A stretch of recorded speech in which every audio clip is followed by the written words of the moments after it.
I'm also going to drop two things into the chat before we get started. So if you're the type who wants to see what we're referring to, it'll be there for you when you're ready for it.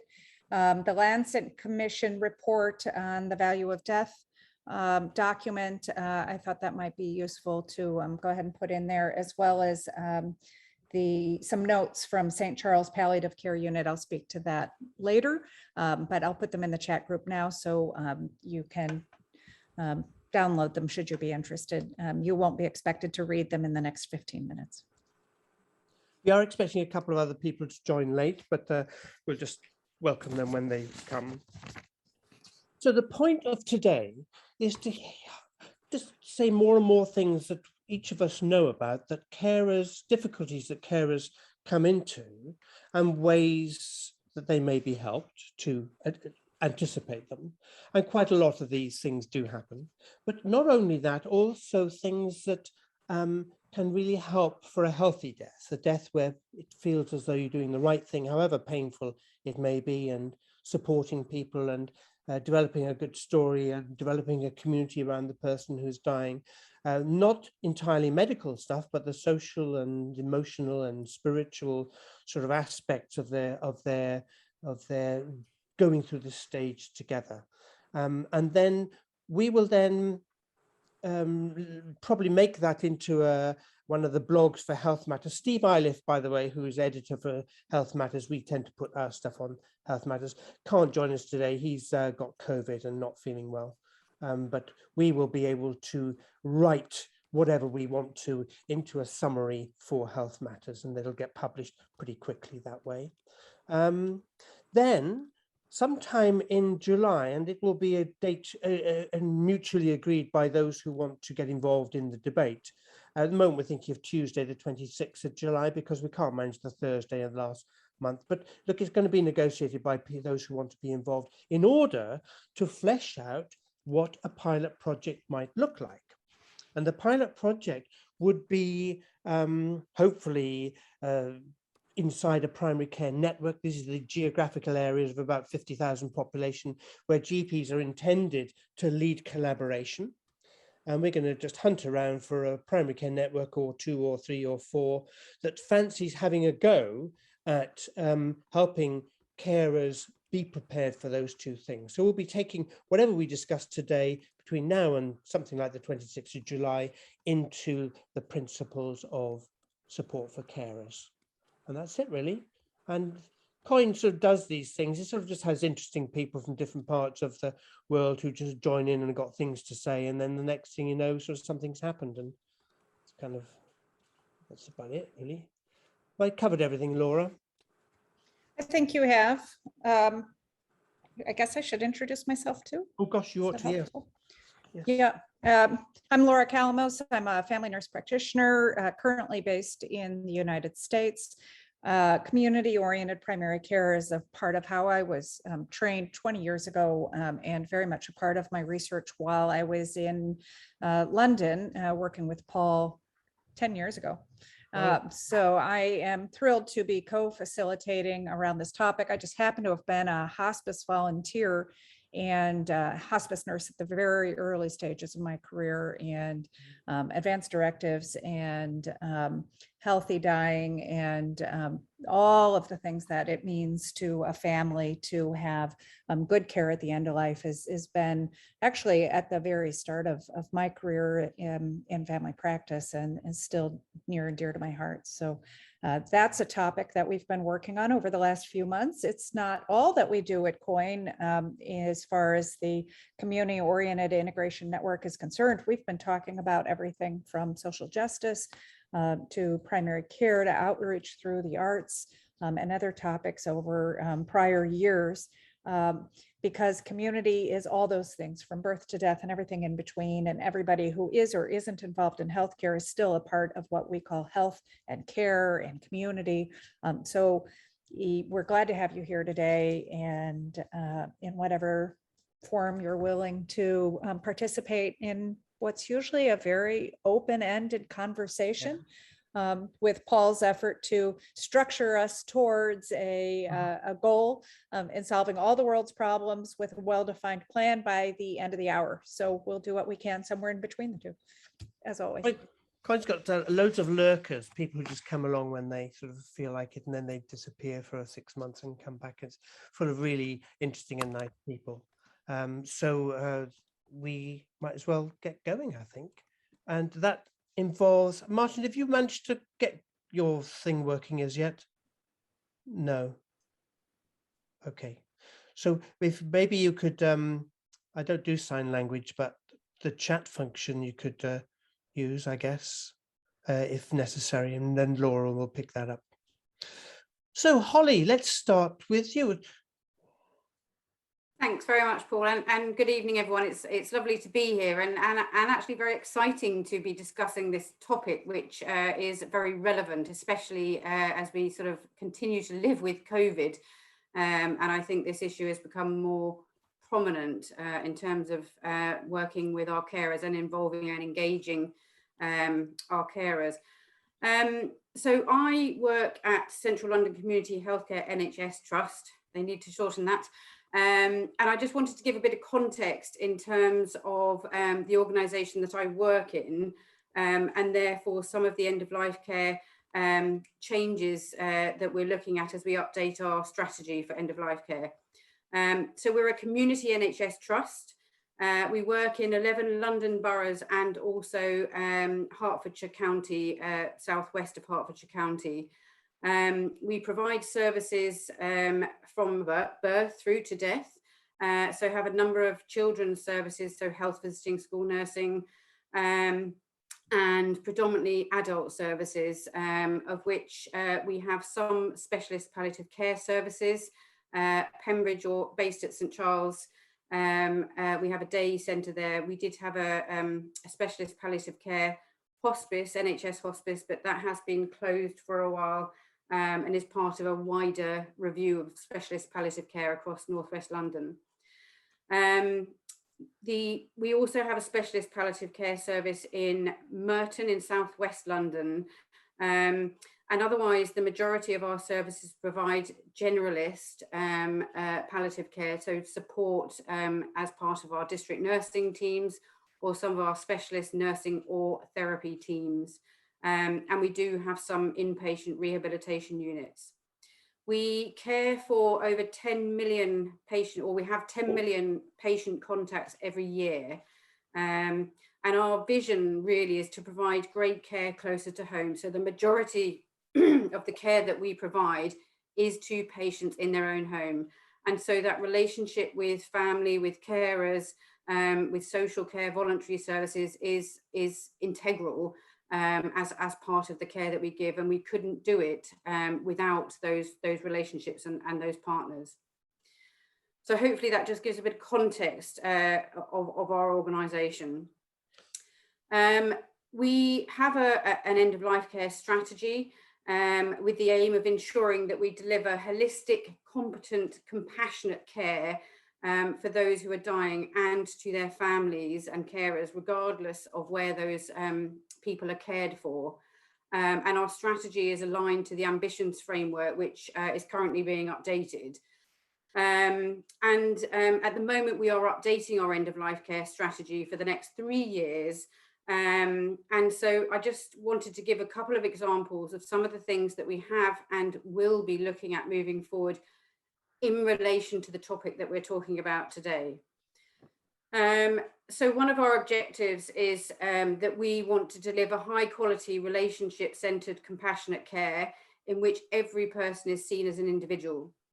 And we know that there are some real challenges with access for some of our minority ethnic BAME communities. So we have been having a real focus on what we can do to improve care and access for those group of patients that we care for, and also for their carers in terms of their experience and what support we need to provide. So we are currently holding a number of conversations with relatives and carers of people who have died or as part of the care that we are providing currently to patients for those from a minority ethnic background, to try and understand what's important to them in terms of a good death, and what help they would find most important, I suppose, in a good quality of death for them, and what that actually means, because it is very different for every single individual.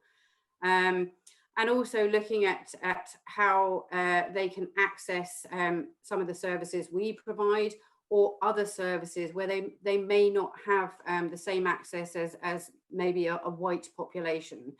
And we know through the last 2 years with COVID that there have been some real challenges and things that have come to the fore, much more so for our minority ethnic communities. So this is a real area of focus for us at the moment. And with our updated end-of-life care strategy, that the information that we gain from those conversations and interviews and surveys we'll be using to shape something that we want to proactively do to try and improve the experience for those communities, both the patients and their carers. We also are doing a project with volunteers. Now, whilst that's not carers, I think there is some there is some learning from this project that I think could be used or mirrored for carers. So we're doing some work with the Anne Robson Trust, looking at volunteers who can support patients and their families and carers at the end of life in care homes. And this is very much based on the sort of principles of Namaste, which hopefully a number of you have heard of. And it's really looking at sort of spiritual needs and the sort of non-healthcare needs, if you like, for a patient. And I'm sorry, I say patient, so apologies.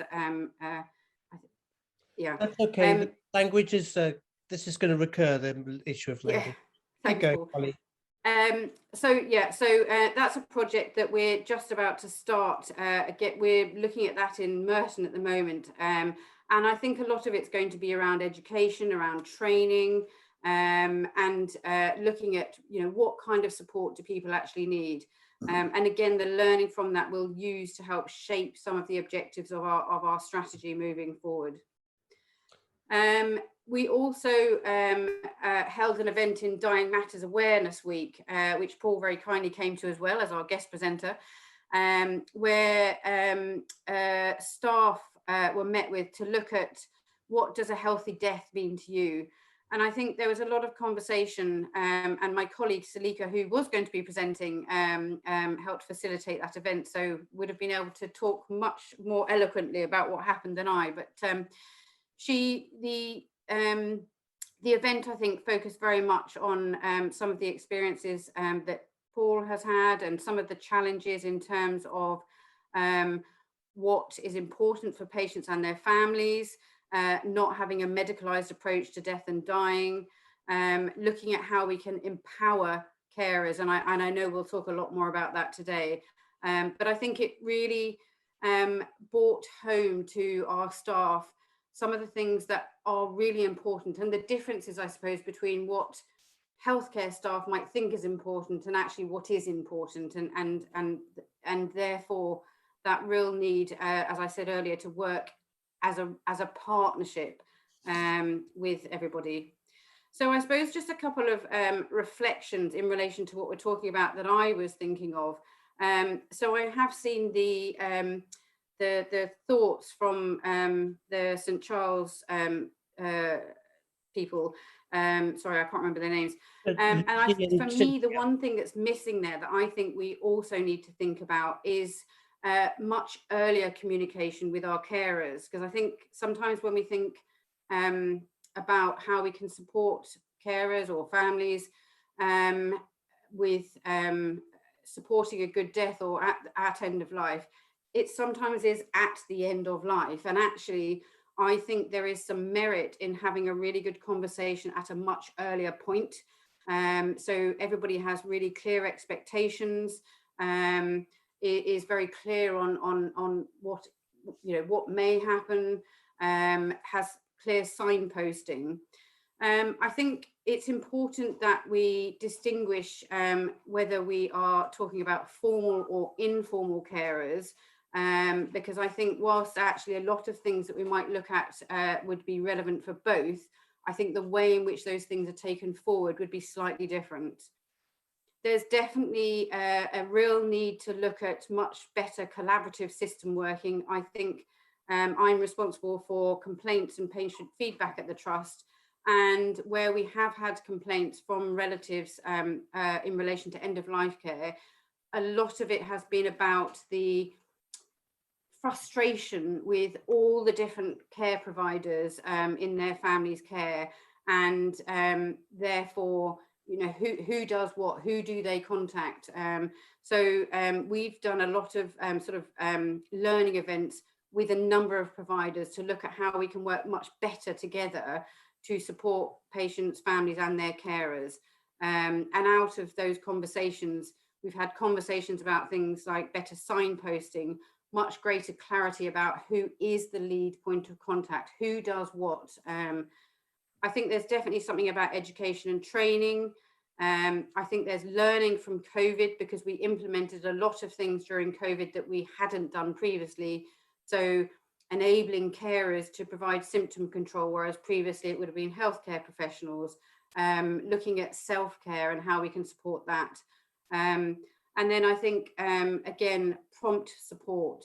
This is something that we hear time and time again, is that need to know who to contact and where you can get that access. So those were just a few reflections that I had in relation to the conversations we're having today. Thank you. So Holly, there'll be a lot of opportunity for people after we've gone through the speakers to ask questions of you from that. Would you mind thinking about a couple of things before we get to that point? One is, do you want to use tonight's meeting in any way to look at any of those questions you've mentioned, including, for example, ethnic minority issues? And secondly, I don't think you mentioned, and they didn't mention, using the end of life period for very positive things, to make very fun, happy, positive things happen, despite, and that aspect, I wondered how much you want us to explore any of that. So you can answer those when we get back round to you, because of course this is such a big area that you know, we could go on for days and without pausing for breath. But it's Mary next. Can I just interject before we go on to Mary? Sorry to cut you off, Mary. I just wanted to draw attention to something Martin put in the chat about Pembridge Hospice under threat of closure, so that it's a part of the conversation. He said that while there is a palliative CNS service based in the building and day center, and during the pandemic, the patient beds were committed to the care of COVID patients, the CLCHC Trust has been unable to find a palliative medicine consultant since 2018. So there's a risk right now of that service closing down. So obviously something concerning, but I just, is that enough, Martin, to at least put it out there on the table? Yeah, good. All right, on to you then, Mary. Thanks so much for letting me cut you off. Yep. No problem at all. My name is Mary Walding. I'm lead specialist nurse for palliative care in basically in Oxfordshire. I work for the Oxford University Hospitals Trust, so employed by secondary care. We have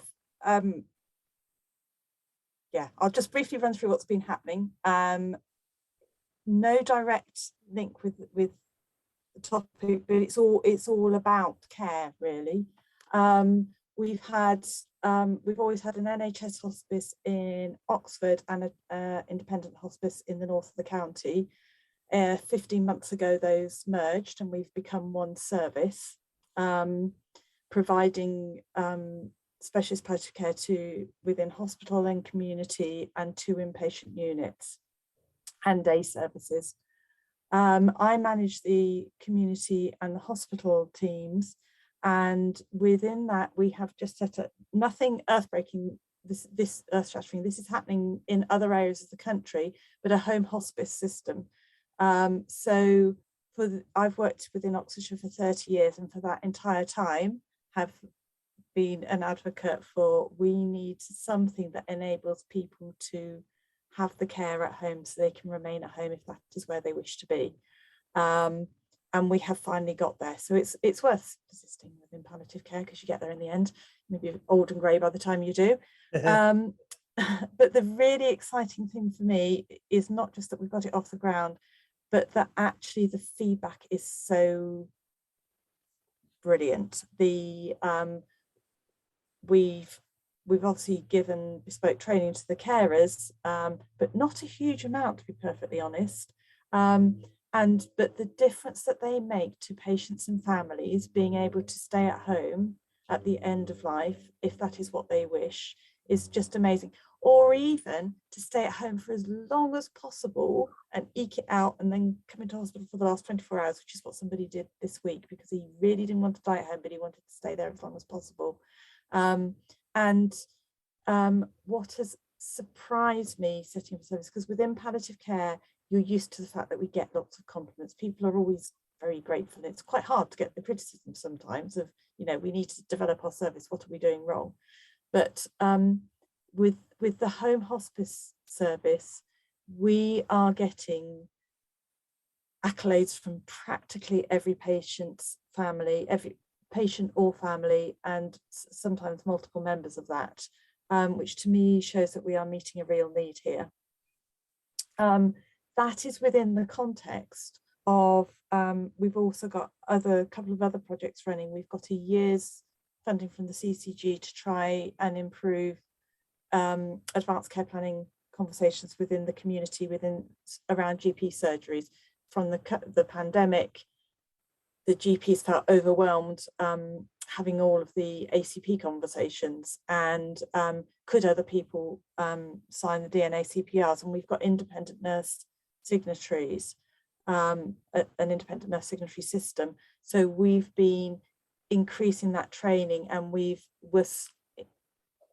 sort of increasing the number of non-medical DNA CPR signatories, but we are vastly increasing the number of people who feel confident to have those conversations, from care coordinators to qualified staff to paramedics to all sorts of people, which to me is, if you're having those conversations, that takes you back to empowering the carers, because you're back getting everybody knowing what's happening earlier on.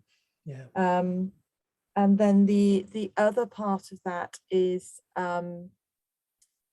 what we're doing with day services and living well, which was slightly stymied by the pandemic, but we were developing carers workshops, which included various different things about self-care and how you look after yourself when you're caring for somebody, but also what might happen at the end of life. And the one that we managed to run really successfully before we all had to retreat into our virtual bubbles got fantastic feedback, and the carers who'd been on that, who then subsequently, when caring for their loved ones who died, found that incredibly helpful and incredibly supportive, having the group around them. We're just in the process of getting that back going again. We haven't quite got it going again, but what we have got going is volunteer companions running out of both hospices, who will go and spend time with patients in their homes, give their carers a break, or even support their carers with phone calls, whatever enables people to feel supported at home.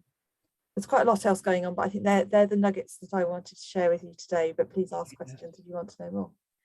And when we get to the open discussion, Mary, again, questions for you around the relationship with primary care networks, and whether or absolutely, yes, and whether or not we actually can, what's the right word, steal a march, or make these things happen at scale, by just assuming that it's going to be normal from now on for people in Oxfordshire to be able to think carefully about somebody who's dying and make it as much fun as it can be.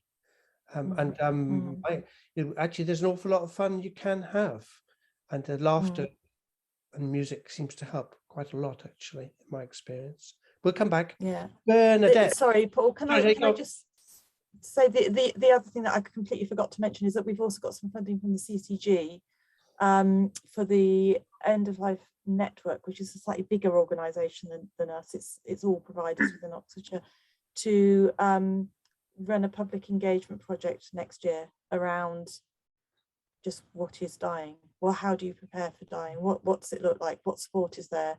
Really open remit, but just to get that conversation going, which is quite exciting that the CCG have felt that they want to invest some money in that. That's I'll wonderful. be quiet now. Wonderful. Well, let's come back to that too, because that sounds a great link. Bernadette. Good evening, and thank you so much, Paul, for inviting me to this very special meeting. So I'm Bernadette Barrett, and I'm from John No's Funeral Service, and we offer prepaid funeral plans. It's shown to be a huge, enormous relief to families when in need. It comes to their doorstep and they have discovered that their loved one has had a plan in place. I don't know if you want me at this stage to tell you about the two men that came to my door. Go on, tell them. It's a lovely story. Well, two men came to the door, and of course, everyone who initially comes in is very nervous, and they were telling me about their father who'd passed away. So the first thing I do is get them to sit comfortably, have a cup of tea, give them a brochure. The brochure is very difficult to look at because these families have then got to, which I personally think, choosing a casket is it's very difficult, and that brings on the emotions. So these two men came into the branch. We went through the costings. I can tell by body language, you can see how they were acting, and they said, okay, we've got a folder here, and in this folder is his bank statements. We're not too sure if what's in here can cover. So what we're going to do, we're going to go and have a cup of coffee. We're going to digest everything you've told me, and we'll come back to you. 10 minutes later, they came back to the door, totally different. And they said, oh, Bernadette, you'll never believe what was in the folder. And I said, what did you find? And they said, we found a prepaid plan. He had planned everything. He had paid for everything. He had chosen his own casket. That meant the boys didn't have to choose that. He even went to choose the music for the crematorium. So this was an enormous relief. And the whole afternoon changed because all of that was in place. What he didn't do, he didn't tell anyone. And by accident, they came across it. So it is a good thing. And I've got lots and lots of stories of more detailed plans that people who know that they've got a certain amount of time left, sometimes it is the carer they discuss this with, because it might be such a sad subject to discuss it with family. But if you're brave enough and put everything in place, it takes away the taboo subject, and it starts to, you can start to talk about other things and what we can do afterwards. And, you know, there's lots of different things that they can discuss. Yeah. So even I had one lady and her two children came in, they gave me her sheet of her wishes, and it was even down to the shade of lipstick she wanted to wear. So it was all very, very organised, and it made the families so much more at ease. People really do want to do the right thing, don't they? But they don't necessarily know what that is. Yeah, and it's such a subject. I mean, it's really hard to approach. You know, talking about prepaid funeral plans, but I've had people here who, when they were very, very well, because they know the costs, and the costs are rising and rising and rising. Once they take out the plan, that's it capped, and it can't go up any further, which is a great relief to families. Great. Bernadette, thank you. And again, similarly, when we get past the speaking stage, then we'll just have an open discussion. Laura, you'll say something about the carers. Sure. So this is not my own material, and I'm looking on my other screen if it looks like I'm looking away. Things that will help carers to prepare for difficulties they're likely to encounter is a document that I've already put into the chat group that was prepared by Lucy and Cynthia from the St. Charles Palliative Care Unit. And when they're talking about carers, they're also talking about both professional and informal carers, which I know Holly referred to earlier. So there are 7 difficulties. Carer burden and suggestions include building a network and information coming from SPC professionals and timely assessment, amongst other things. Second difficulty, frustration, as you know, is a general concept, acknowledging a future plan of care, clarifying expectations, and better quality sharing of information between the community and acute settings can help with this. Third, knowing who to contact when. Multiple agencies can make this very difficult for carers because you don't know who, when, or how to call. So primary and specialist leaving comprehensive contact lists in the home can do a great deal of support for that. 4, contact out of hours is very similar to the prior one. Again, leaving comprehensive contact lists at home. My experience is that everything always happens at 2 a.m. You don't know which is the right person to call. 1, 2, 3, 4, 5, accessing equipment, medication, and support out of hours, knowing who to contact and having a good plan of care and having access 24 hours, 7 days a week for support and advice. So this includes making sure that the emergency equipment, knowing how to get it, and having the numbers for being able to do that is included in all the anticipatory parts of contact lists and phone numbers. Also means medication and from pharmacies that are actually open when you need them. 6, crisis. Anticipating with proactive conversations and actions to prevent reactive crises will increase the burden of frustration. So trying to prevent inappropriate and acute admissions is very much about anticipating what kind of crisis might happen and being ready for it with good conversation in advance. Lastly, but not only, the 7th frustration and difficulty on their list is anticipation and acknowledgement that a person is close to death. For all of us on this call, we've probably already been a part of these conversations, but compassionate, open discussions, acknowledging fears and values, health beliefs and expectations is so important to the effective communication, and it takes skills with training to have these kinds of conversations, to accurately document them, and to share the records so that that information is where you need it when care is more likely shifting into a new stage. Use of the 5 priorities of care for the dying person to guide best practice and helping to support a plan of care and what and when to share with the patients and families is another suggestion that Lucy and Cynthia both offer.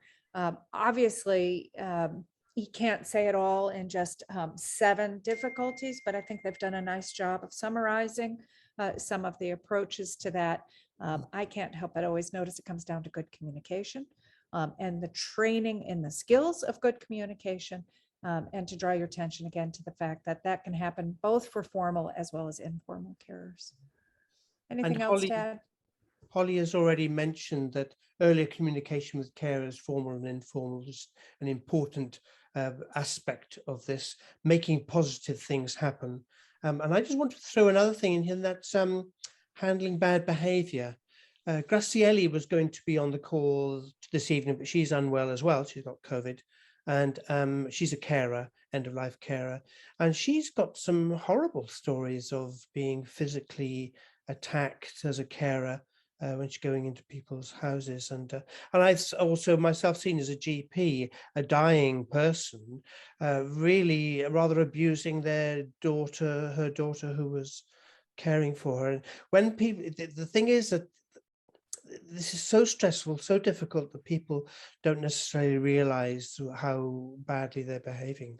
So how does a carer deal with that? Is another thing that needs to be on there, in my view.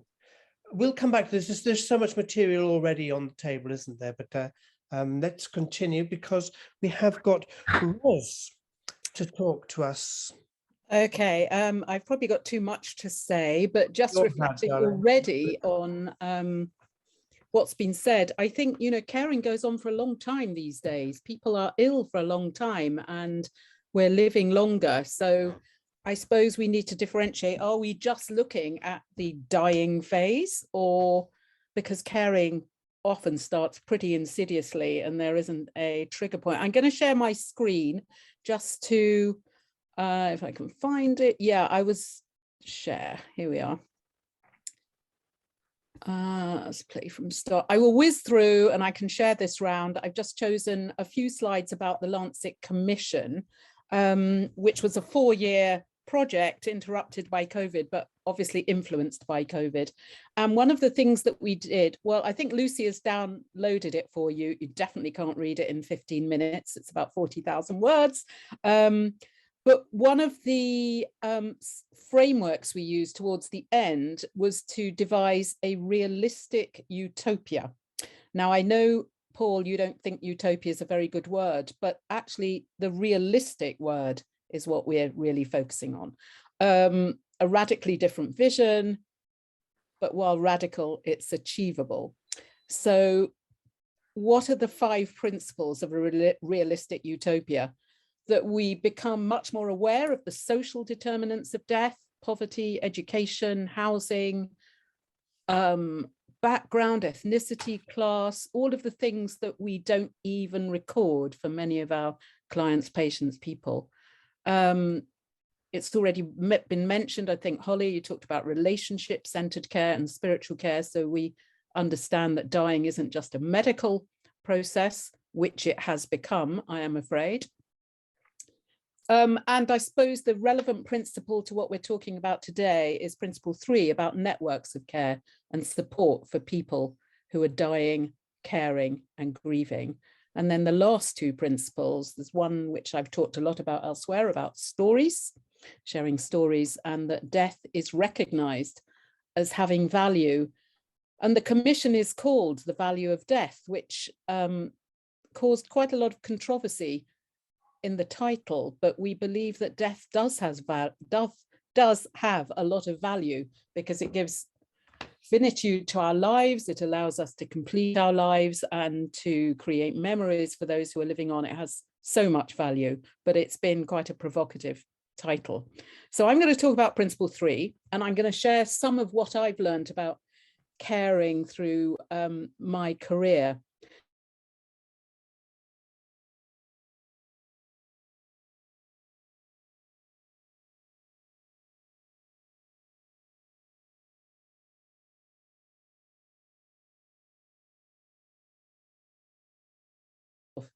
And just a very quick story. I remember probably 20 years ago sending home from the hospice a young woman with breast cancer, expecting her, and she was paralyzed, she had spinal cord compression.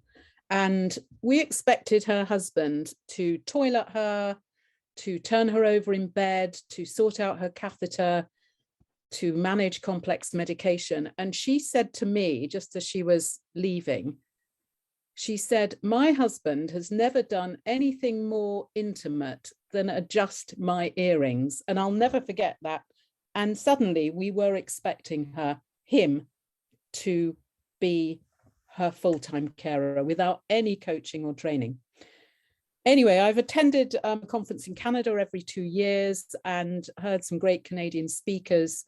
And this always struck me, that so many people want to die at home. It only works if their loved ones want to support that. And only a small proportion of those loved ones, actually, I don't always like the term loved ones, but we'll use that tonight. Only very few in this particular study felt that they had the skills to care. So that away, these are slides that I've used again and again. And there are 8,760 hours in a year. And even if you have 4 visits from a carer, a professional or carer a day, and see doctors and see palliative care teams and have hospice at home, you are still probably going to be responsible for about 8,000 of those hours, or maybe 7,500. And most of that, apart from the practical and the complex, is about managing suffering in its sort of broadest context. And, you know, some of these words have been lost from healthcare. And it is the uncertainty that some carers really struggle with. How long is this going to go on for?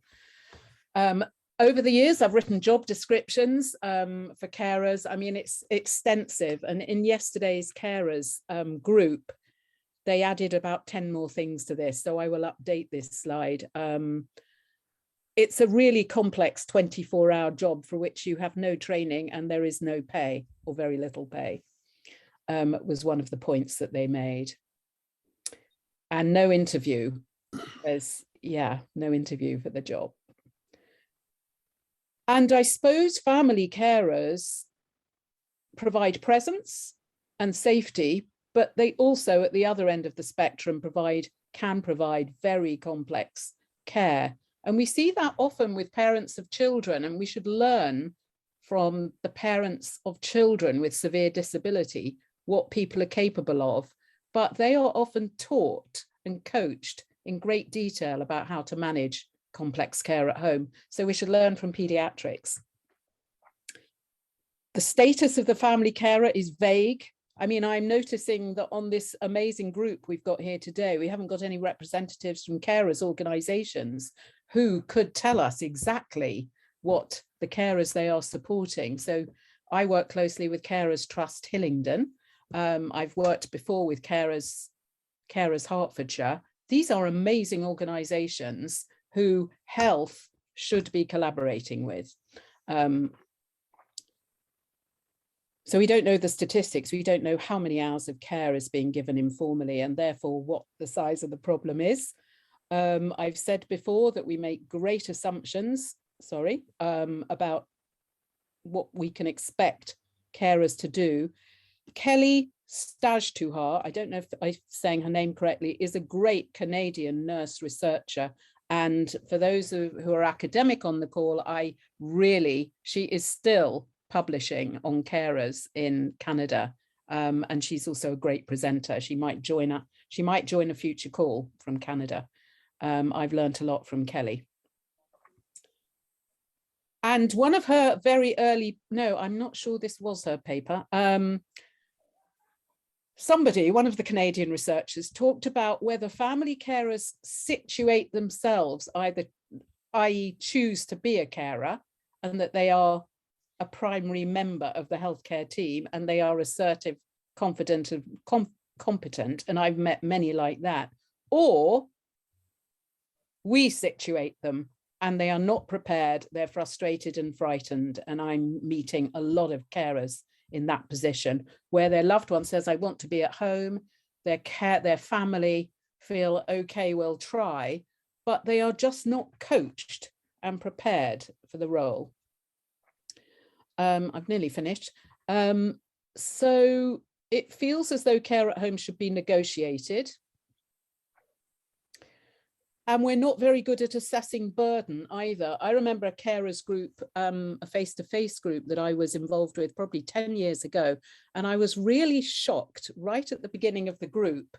We gave them this burden scale. And I don't even know, I'm not using it at the moment. But many of these middle-class men and women, and it was in quite an affluent area, they were all carers, they all, well, not all, but some 9 out of 12 said they were at the end of their tether. And they looked as though they would be capable and competent. And I remember being really amazed that this was a group who could source information, who could coordinate and navigate, but they still felt really burdened. So this is obviously a question that I ask, particularly if we're sending people home from the hospice or I'm visiting them at home. What would it take? Who is in your social network? And that's the other question. We have a health network with nurses and physios and GPs and Hospices, and we have a social network of neighbours and colleagues and friends and family. If you're lucky, not everybody has a network, obviously. And these two networks don't talk to each other, or they're not interested they're not interested in each other. And we don't, and certainly in hospital, the most you are ever asked is your next of kin. In hospice, we do try to understand the network, but I'm not sure we engage fully with that network. So I think this is my last slide. I believe we need to assess need, and the tool that I use and have been trained to use is the CESNAT tool, Carer Support Needs Assessment Tool, which is really good. It looks at the needs of the carer for themselves, but also the needs of the carer in order to care. And I think we need to look at burden, really. And just last 2 minutes on the end of life, a few initiatives in Hillington that I'm involved with. So the carers course is a virtual group, and they love it being virtual. So I'm interested that Mary in Oxford is bringing it back to be face-to-face, because this group, and we've run it 4 times now, they like it being virtual because they don't have to travel, they don't have to look at respite for the person they're caring for. And we've had some really good, surprising conversations. Yesterday, it was a group of 9. There were 5 men, which is unusual, looking after wives or mothers or fathers, and there were 4 women. And they were really articulate and clear in their needs, which was for single numbers to ring, so much more coordinated care. They wanted respite so that they could get out of the house. They laughed at our suggestions for self-care. They said, I can't go to a yoga class. Who is going to come and sit with my wife? And most of them had been caring for in excess of 4 or 5 months, although this course is very much focused on the last weeks of life. Yeah, I mean, we need the voices of carers, and I'm sure many on this group have been carers and one day will all be carers. Oh, I thought I'd put in, I think I've lost a slide, sorry. Oh yes, here we are. This is just the curriculum. So I only facilitate week 1, and we talk about words like palliative and hospice and morphine and advanced care plans and resuscitation and assumptions and expectations, but it's a free-flowing conversation, and we don't really set an agenda. We let the carers, family carers, bring up their issues. Then week 2, our lead community nurse, Barbara, runs this, and it's much more practical and highly evaluated session. And then week 3, Jo Fernandez, who's the nurse consultant I work with, she does an extraordinary session on dying at home, the actual time of death, around death, bedside vigil, and grief and beyond, and funerals. And it has been well evaluated. So it's 3 lots of 2 sessions. But on the last slide, oops, I'll go back one. I have been, another initiative, I've been developing a website together with an amazing GP from Camden called Dr. Poppy Freeman. We felt overwhelmed during COVID with information. Every day there was 25 new strategies and guidelines to read. And Poppy, in her past life, has developed the amazing Camden GP website, which is about curating the best evidence, but in a very short way. So top tips, so anything a GP or a district nurse can read in 10 minutes. So I decided I'd work with Poppy and work on palliative care. And the key thing about our website is that it's got a portal for patients and carers, family carers, and a portal for clinician, but anybody can look at anything. It's going to be Northwest London wide by next week, so we can send you the updated, and it's going to have a service directory as well as, and we're trying to be holistic. We're looking at symptoms, but we're looking at far beyond symptoms as well. So do have a look, because we love feedback and we like some contributors. So that's all I was going to say. I'll stop sharing. The other initiative in Hillingdon, which I'm not directly involved with, is Compassionate Hillingdon, which is based on the Compassionate Neighbours, the public health approach to palliative care, enlisting the support of people in the community to support people who are dying or deteriorating. What else was I going to say?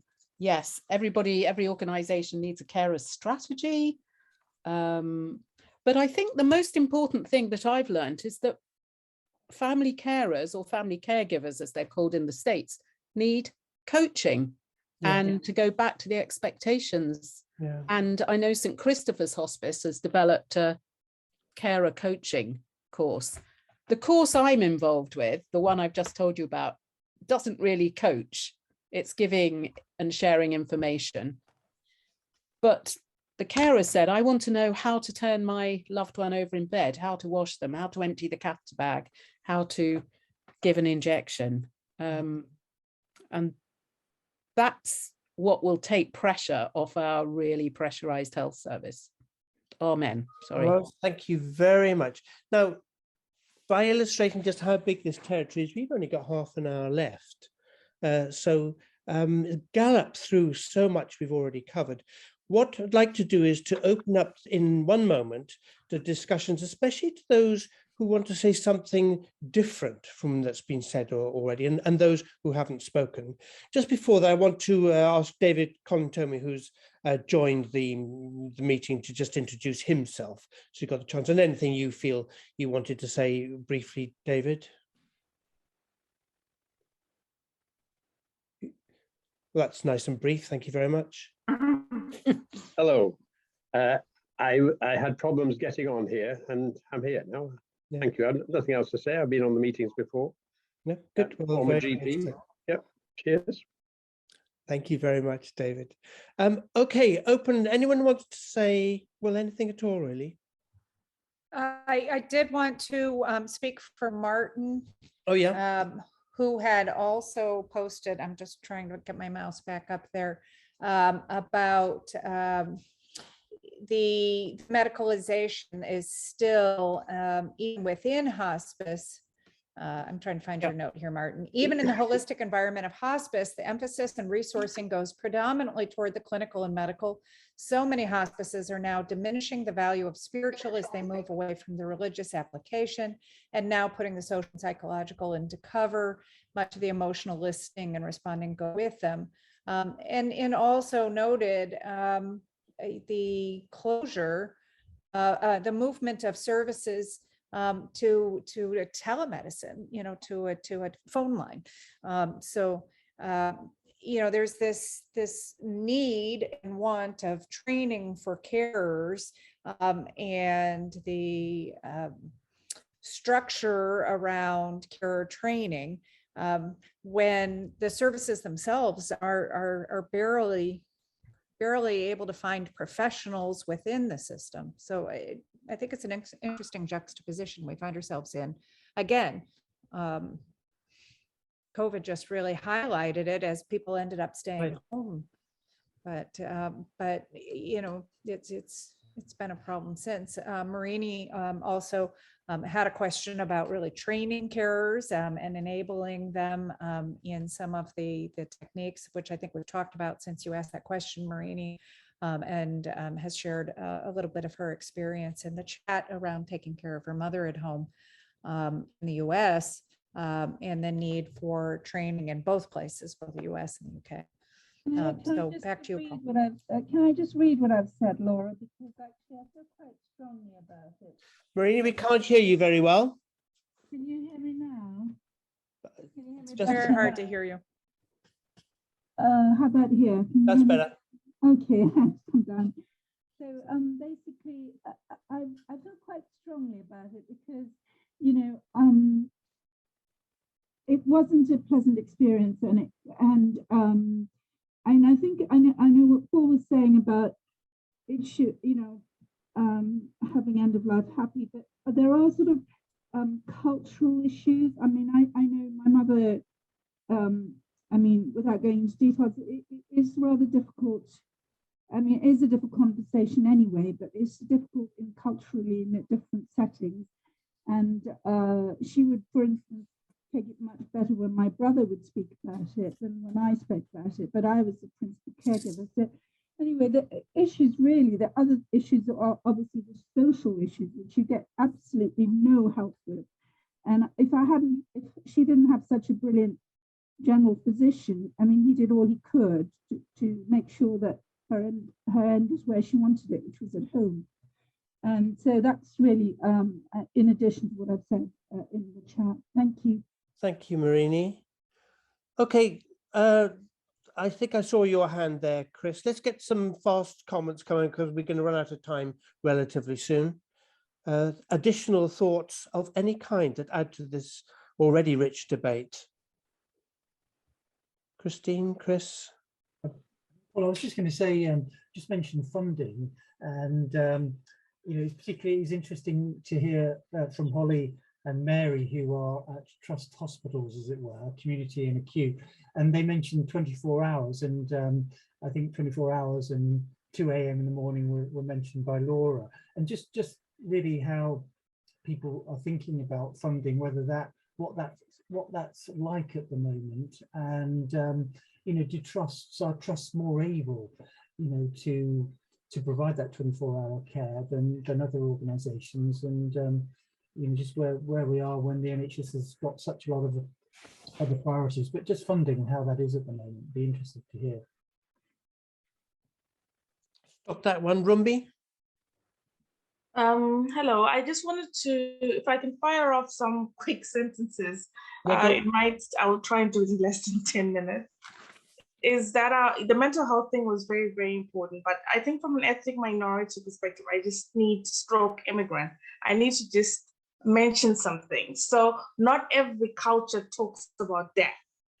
And sometimes when we talk, we're almost pushing our carers or people to talk about death, but just respect that there are some cultures where you just don't do that. And you know, and I understand that's frustrating for healthcare professionals, but sometimes you do kind of have to respect that there's not going to be a plan. The other thing that I just wanted to say is just be aware that some cultures, because of the colonial background, we are not mainstream religions, or might assign to mainstream religions, but they're very strong traditions, very similar to Christmas or Easter. You've got the church bit, the Christian bit, or you might have, like if you're Jewish, you might have certain aspects, but there's still like a Father Christmas or opening of gifts that can be extremely entrenched in that society.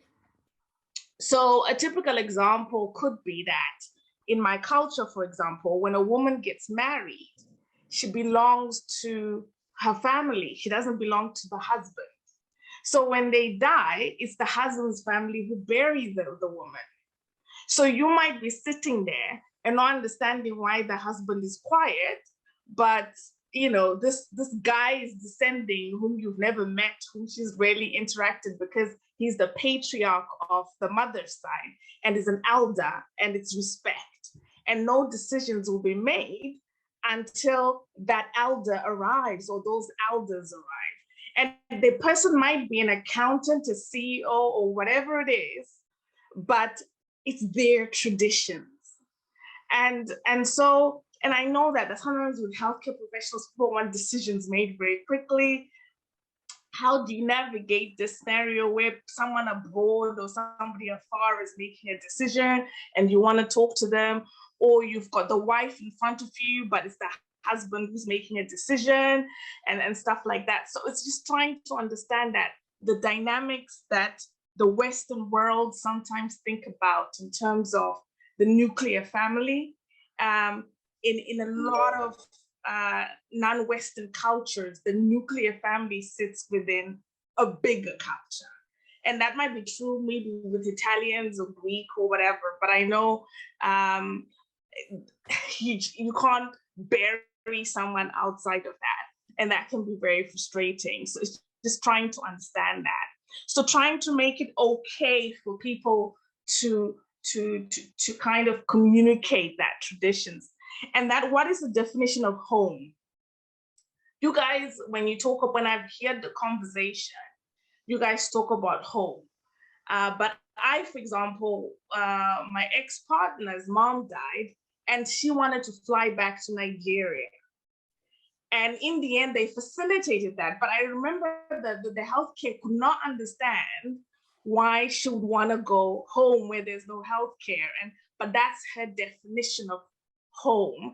And actually in some cultures, because they lack the palliative care system, a lot of cultures are actually quite adept with dealing with dying because they have death in their, because of the healthcare systems.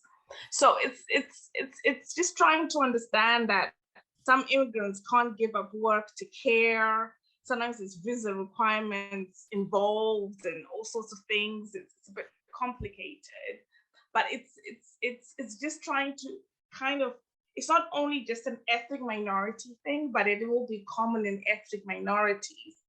But it's especially as we go into a more global community generally, and the young, like we start, people who are aging are now more diverse, especially in London and in metropolitan cities. We need to start thinking about that a bit more. How do we care for diverse cultures and diverse immigrant backgrounds? But I'll shut up now. Thank you, Rumbi. And I guess there's something there also about giving people the opportunity to say what's in their minds, irrespective if it's what their traditional culture is, because I've certainly come across people who would rather do things differently from the culture they've inherited. And then different members of the family imagine that different things are needed, but there's no facility for them to just speak. There's all kinds of assumptions and not much opportunity to listen and think. Okay, we need some more comments here. Christine, Craig, Bernadette.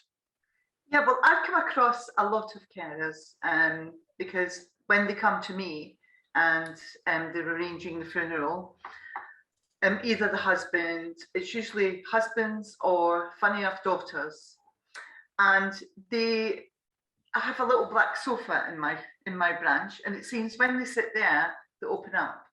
So they tell me, they get to tell me what was the cause of death of their mother or their father or their wife or whoever it was. And they say, well, I cared for them for so many years, and then they open up completely. And when they open up, I can tell what a burden that has been in their life. Yeah. Because the person has passed, they feel free to be able to tell, what they went through. But I was also a part of a network. A close friend of mine's mother had dementia, and we had to have a rota system to look after her. And I was part of that network. And that was not easy. So carers are really very special. They're very, very special people. Yes, I've seen your listening skills, Bernadette, and I tell you, it's not just the black sofa, the reason they open up, but that's another story. More comments, please. Christine, Sanjay, and the people who've spoken before, Bernadette, Ros, Holly. Go ahead, Christine. Yeah, I think where previously I've worked as a community palliative care, which is back in Malaysia.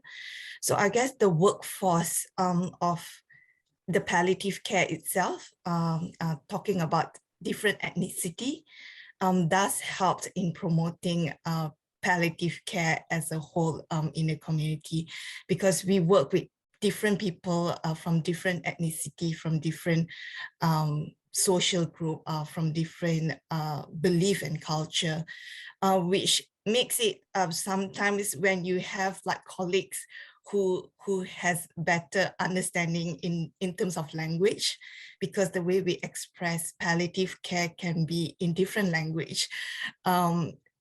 Because palliative care is a term that is very difficult to explain, for example, in Mandarin or Cantonese, to introduce in English too, I think. Yes, yeah. I'm just taking for example. So having that multicultural workforce does help personally for me to be able to understand in terms of you know, what can be done, or what is not the norm for people in that culture, and also taking into consideration what does the family or the patient practice. It might not be the same culture as a person who comes from a Chinese background. Yeah. I want to draw attention to Martin's comment on the chat about, I think we have the responsibility to gently challenge the patriarchy in any cultural context. It isn't about not showing respect, but empowering the wife when a culture calls for them to stay quiet in decisions about their primary relationship needs to be taken to task.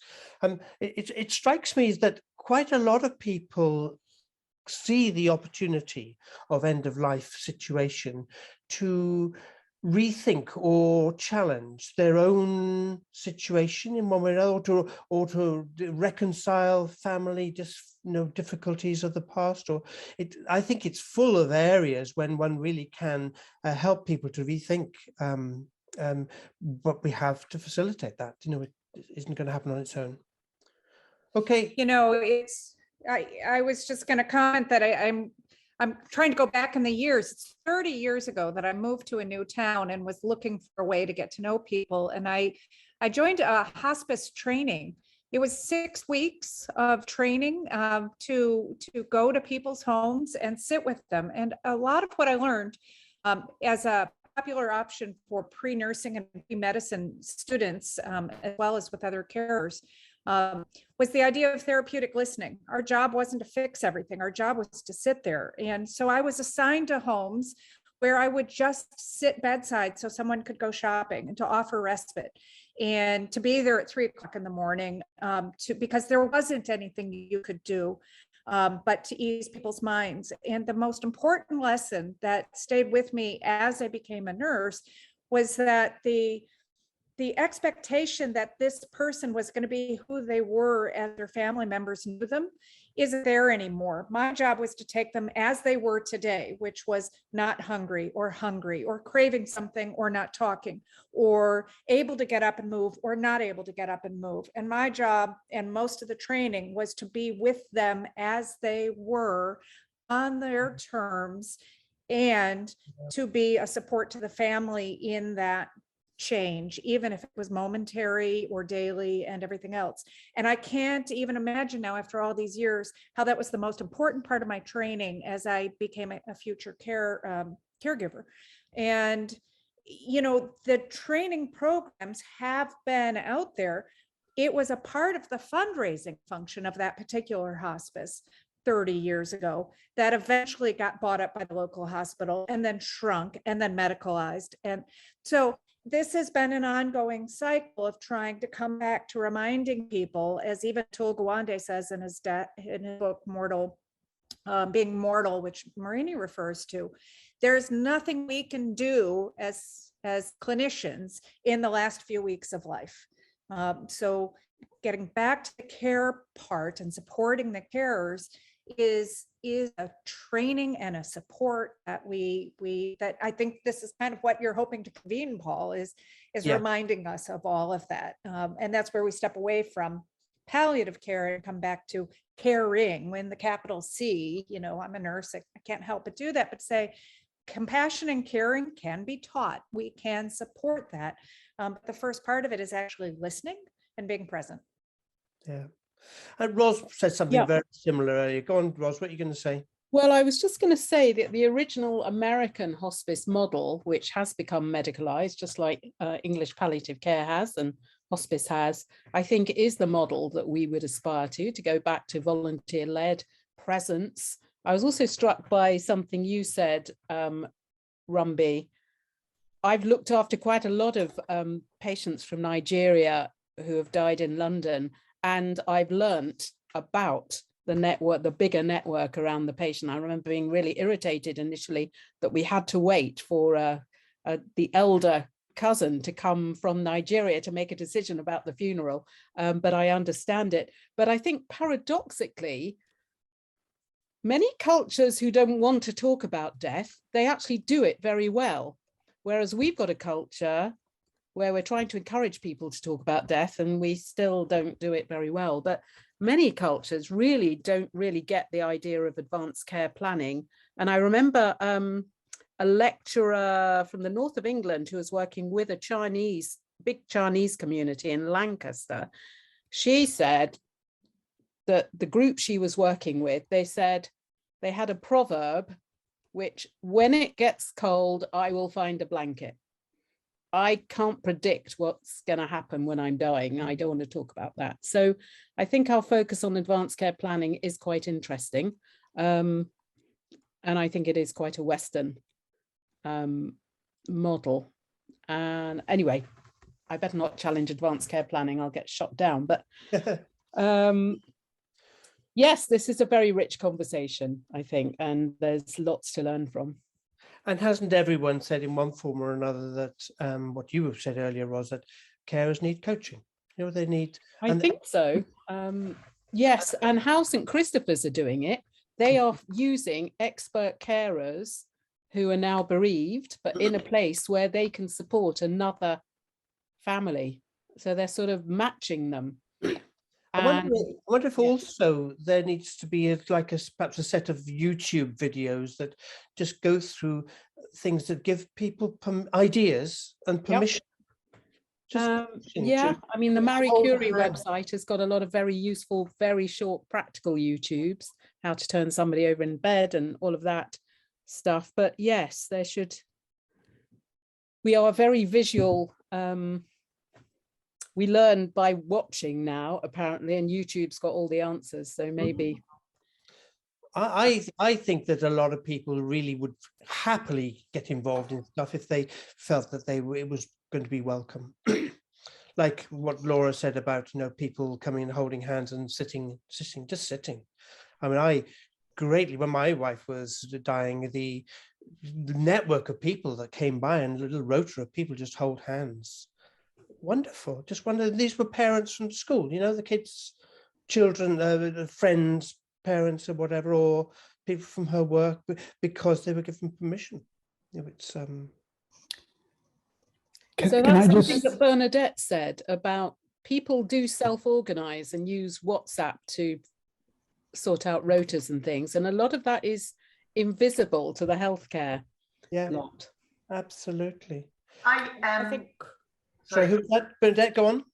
Yeah, with that network, it was a lady who had Alzheimer's. The daughter could not give up work for financial reasons.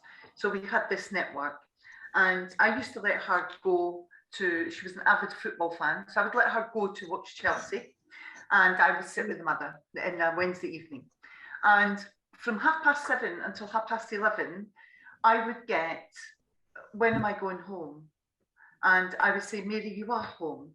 So what I did in the end was I took my car, and when after the second time she says, when am I going home? I said, oh, do you want to go home? Right, let's get your coat, shoes on. Took her in the car, went round the block a couple of times, brought her back. Oh, thank God we're home. And then that stopped all of that. Wow, how clever. Amazing. But I have to say, as the time went on, and she got worse, it was very, very difficult. And I'm ashamed to say, I really am ashamed to say it, but one of the nights my friend said, if she has an accident, just go into the toilet and you'll find her disposable nappies and just clean her up and stand her up in the shower. And I thought, I can't do that level. I just couldn't do it. And I still to this day feel ashamed. The lady's passed away now, but I still to this day feel ashamed that I could not go to that level. I can do everything else. I'll take her out in the wheelchair, sit with her, do all of that. But when it came to that, the dignity thing. Yeah, and different people can do different things. You know, each of us should not feel ashamed, I'm quite sure. Can I just say a couple of things? I sympathize very much with what was said earlier about the plight that carers face and the distress they often feel. Having been a carer myself, no matter how much you love the person who's dying, no matter how much committed you are to providing care at home, it may be impossible to do that without additional support. And in my case, I was very lucky. I got very, very good care from St. Christopher's Hospice. But without that, I think it would have been almost impossible for me. And the other thing is just to say, I've just received a copy of the GMC's guidance on end-of-life care, and I will try to put a link to that in the chat in case anyone is Thank you interested. very much. Now we've only got 8 minutes left, and then anyone who wants to stay behind will stay behind. Just think about what we're going to do next. So let's make sure we use that time well. There are a few things we haven't mentioned. I'd just like to throw in children, for example. Anything people want to say about children or anything else for that matter, but things that haven't been said, just let's air a few more words. Music, Holly. Sorry, I don't know how to put my hand up on this thing. Sorry. Fine. I just on the children thing, I think there's something about recognizing that some of the carers are probably children or older children, and what they need and their needs generally is going to be potentially very different to an older carer, possibly. I don't know, but it's worth thinking about in terms of sort of next steps. And the other thing I have been thinking about is a couple of people have talked about it, in that we are so over medicalized now. And I suppose I'm reflecting on the why is that? And sometimes I think we need to really understand why that is, because there are some wicked problems. We've seen workforce put in the chat quite a bit that we are not going to be able to solve, but some of the solutions will enable it might not. So for example, a solution in terms of providing some of the examples we've heard tonight, which are fantastic, will potentially enable greater flexibility with the workforce. So yeah, I'm explaining myself very badly, but I think there are some wicked problems, and we need to understand what can be solved or addressed, and what may, where we can focus our efforts, I suppose. Thank you. Other things, especially other things that haven't been mentioned. And Martin, if you want to stick anything else in the chat, do so, because we haven't got a lot of time left. And I don't want to leave any concepts left outside.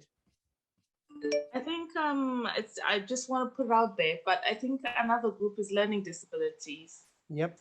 And just the concept of saying not all next of kin or carers are relatives, are related. And you might find, for example, learning disability, that the carers, the actual people who are paid to care might actually be the closest person. You know what I mean? The what? So the person, sometimes they live in lived accommodation, and it's very easy to concentrate, for example, on the relatives, but sometimes the person who has cared for them in the lived accommodation is actually much closer than, I'm just trying to say that the networks around people are a bit more complex, and sometimes the closest person is not always the relative. Yeah. Yeah. I don't know. And also just be aware that people with learning disability, I don't even know if we even have structures in terms of how we deal with their palliative care properly, if that makes sense. Any other points? We've got 4 minutes left. I think we've kind of said it, but we haven't addressed that. My experience is that all the family complexities, including mental illness or mental health, or just emotional health, come out in the end. So I find that people at the end of life, their personalities will concentrate and crystallize, and those around them will do the same, which means bad behavior comes out. And so mental health or addressing mental wellness is a huge part of it, because it's full-time therapy is needed for everybody. All those old issues come out and get symbolic, and that happens both for the person who is dying as well as those around them. So some layer of addressing the social, emotional, mental, spiritual aspects of it are almost more predominant than clinical, as far as I'm concerned. And it may be that if we can find a way towards dealing with some of that, then we provide people with long-term help for all kinds of stuff to do with their life as well as the dying. Craig. I've spent the last week in London being a fly on the wall to a family catastrophe where a 57-year-old woman developed a degenerative brain disorder and is within 2 weeks, 3 weeks, is set to die. So it's been fascinating watching another, being in a different country and seeing what happens there. But at the end of the day, I mean, there's so many issues and so many issues brought up by this extraordinary conversation tonight. But I would just put it out to you. I wonder, would a case manager in many cases be of help? Because they are extraordinary, they can be very, very complex, as was this case, very, very complex cases of not just medical complexity, but you have oodles of up to 40 relatives turning up from different countries of the world. And I mean, it's extremely complex. And I think trained case managers, which I suppose in some ways the hospice nurses try to be, but they're coming at it from a medical perspective. I wonder, could that help in many situations? I'm going to respond quickly to that. I think district nurses have really got so much to offer in this instance, partly because they are there in the house at difficult times and they have a lot of experience, and also they're not seen as the experts, the palliative care experts or the GP expert or whatever. I was incredibly impressed with the district nurses. And I wonder if you just acknowledging, look, it's difficult, is actually quite helpful, because an awful lot of people just say, well, you're just a carer, or all you got to do is name your latest prejudice. This is very difficult. Okay, we got a couple. I think we're done actually. Look, we're at 9:30. It feels to me we were just starting the preamble, aren't we? Just the sort of like the beginning of the discussion is so big. Laura. And a great discussion going on in the chat group too. You know, there's been a whole conversation going on there. And just to draw people attention to the Hillington Hospice website, I think, is that Ros that's asked for,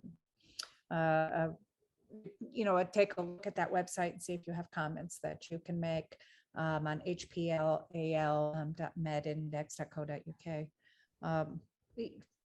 Well, we knew we wouldn't be able to solve everything. I think the goal might be to sum up quickly, Paul, with what would you like to do next? We've outlined, we've mapped the territory. But what can we do from COIN's point of view to focus an effort with such smart minds all on the same page? Yeah. Well, 2 or 3 things very quickly. One is we're going to close this in a moment and then immediately open another 15 minutes to more closely answer that question to allow people who want to go and everyone can stay.